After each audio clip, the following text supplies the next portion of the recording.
traders and value investors, and welcome back to another video. Today we continue our start with the A series, and we're answering one important question. Is Johnson & Johnson speculative trade or Warren Buffett-style long-term investment? To get to the answer, I looked at the 10Qs, earnings call, revenue trends, margins, scenario modeling, and the company's real growth engine. By the end of this video, you'll know exactly which category JNJ belongs to and why. Let's get into it. Most people still think of JNJ as a boring, slow-moving dividend stock, but there's something a lot of investors don't know. JNJ has quietly transformed itself into an innovation business with multiple oncology drugs that could each become $5 billion blockbusters. You could see that the oncology department was up 21% as opposed to the other ones, immunology down 12% and neuroscience up 7%. There was a lot of talk about STELARA. I believe it sounds like a loss of exclusivity. Competition is on their case, but the company managed to still grow successfully despite STELARA downturn. So one thing is clear, JNJ today is not the same company it was 10 years ago. To decide whether JNJ is speculative or Buffett worthy, we need to look at the fundamentals first. We can see that revenue grew 6.8% in Q3 2025 up to 24 billions. We also see STELARA mentioned in the presentation. There was a loss of 1,070 basic points, and a company that grows after a hit like that shows us resilience. The key drivers was the DARZALEX up 20%, CARVYKTI up 80%, TREMFYA up 40%, and they made some progress on some of the other drugs. These are innovations built on decades of research, patents, and clinical leadership, exactly what Warren Buffett would look for. As per our tradition, we'll also turn to the fundamentals in trading view. We'll first check the revenue quarter over quarter. We can see it was growing quarter over quarter, and net margins it was up and down, and that's mainly because they spend a lot of money for research and development, and that shows in the net revenue. So again, we can see that year over year the revenue is up pretty much flat around 80 billion, 90 billion trailing 12 months. And we can see that net income was down over the last few years and then is coming back. It will be positive this year. And again, that's mainly because they spent a lot of money for research and development, which equaled in higher costs. Turn to the balance sheet. We see the total debt is at 37 billion and it's been increasing since last year in 2024. We'll expand the assets. We see cash and short-term investments, cash 24 billion and short-term investment 24.5. We'll look at the statistics, switch to the annual.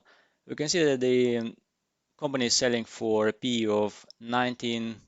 We can see that the gross margin has improved this year to 69-70%. That's great. And then we can see that the margins were up and down, and again for the same reasons. The costs are going up as they do more research, and then once they get the patent and they start selling of certain drug or certain product, then the net margins improve. Current ratio at 107 is pretty healthy. Is not above 1.5 that I like it to see, but it shows that the company can pay its current liabilities. Debt to equity just above what I like it to see at 0.58, but still within acceptable range. Overall, J&J fundamentals look strong. They are a dividend king. They've been increasing their dividend for 68 consecutive years. So we're answering the first big question. Is this a Warren Buffett style investment or not? Using the calculators, we can see that it is not.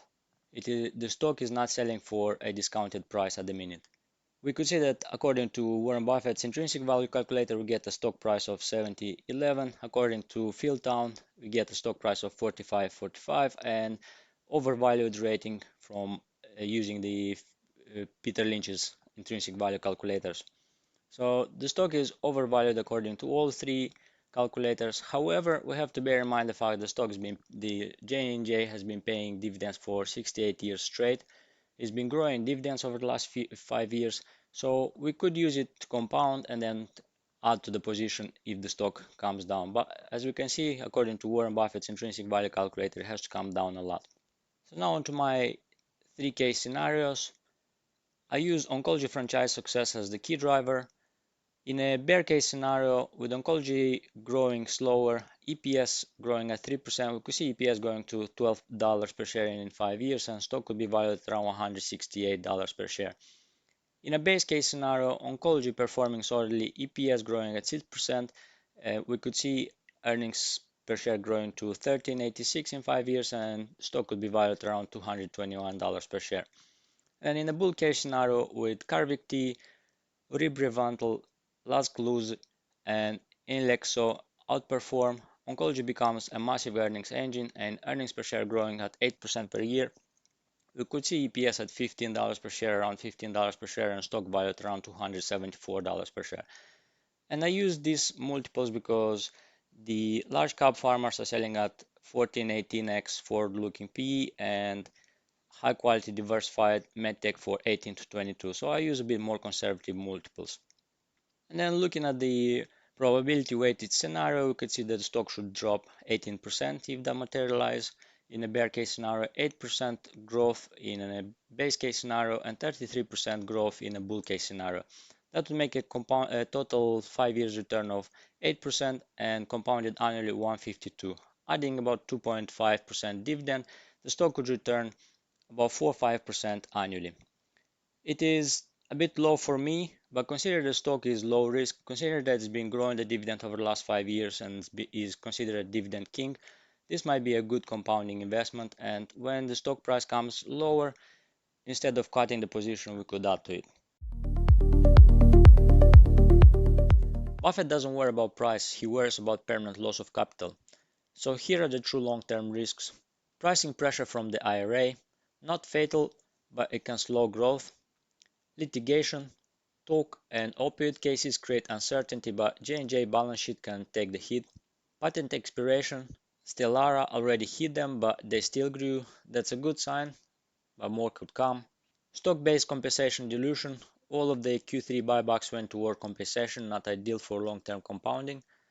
Orthopedics spin-off could create a temporary dip or inefficiency.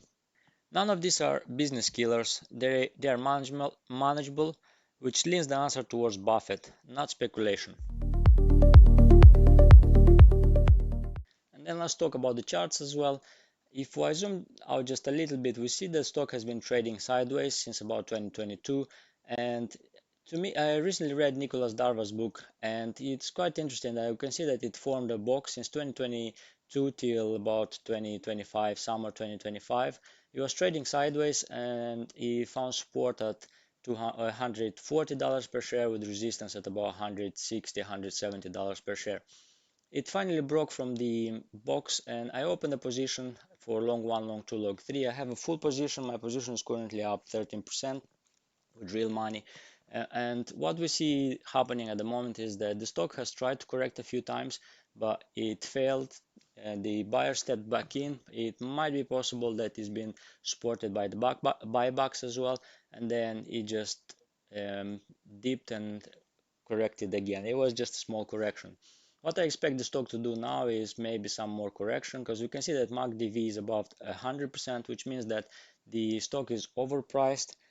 So I expect another correction, potentially the buyers step in again, more profit taking. I'll most probably close half of my position to lock in some profits, but my target is $228 per share.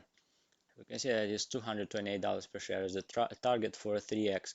You can also see the ATR is behind the price candlesticks, which indicates the upwards momentum. So for me, it is a speculative trade, but is a trade that's already in play. Chasing it now will be risky. I will be looking to trim my position to lock in some profits. So there you have it. J&J is overvalued based on the 3 intrinsic value calculators. It has the potential to return 1.5 based on the 3 scenarios, a dividend of around 3-4%, that to make it a yearly return about 4-5% over the next 5 years, and an upper price target of 274. J&J is, however, durable, predictable, high margin, cash generating company. It can compound safely over the decades and is a business you can own forever with one condition: oncology must continue to deliver. If it does, J&J remains a long-term Buffett-style compounder. If it doesn't, it becomes a safe but slow dividend stock. From speculative perspective, for me, half the move has played out already, but the target is $228 per share. Opening a position now is risky and will be considered chasing the trade. And that's J&J. If you enjoyed this breakdown, hit the like button and let me know in the comments below which stock you'd want me to analyze next on Fundamentals in Motion. Thanks for watching.